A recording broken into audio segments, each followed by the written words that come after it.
we are in a very, very unusual, I mean, things, I wish, like, I always say, I wish I could say, God, you know, it's hard to believe it was like that only 58 years ago, but it's still like that. And we're growing further and further apart, and this is a movie about bringing people together. And I hope people go out and see it from both sides of the aisle, because I think it's something that could bring people together.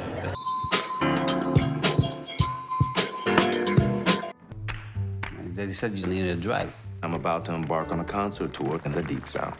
What other experience do you have? Public relations.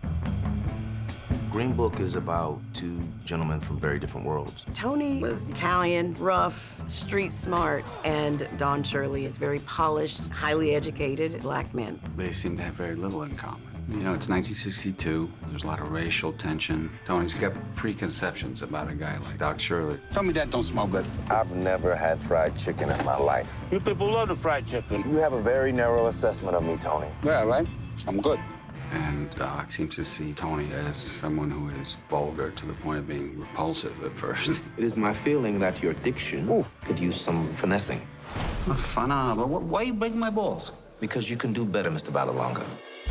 The story at heart is about obstacles that Tony and Doc Shirley face together. This gentleman says that I'm not permitted to dine here. Well, you don't understand. He's playing tonight. Club rules, I'm sure you understand. They're both able to discover their similarities and teach each other things about their differences. How does he smile and shake their hands like that? Because it takes courage to change people's hearts.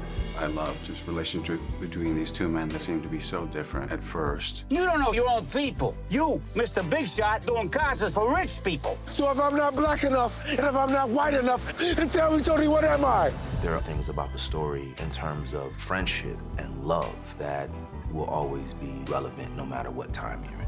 This is complete opposites, somehow finding common ground. I think it's just something that could be understood in every culture, every language.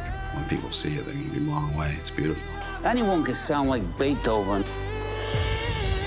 But your music, what you do, only you can do that. Thank you, Tony. But not everyone can play Chopin. Not like I can.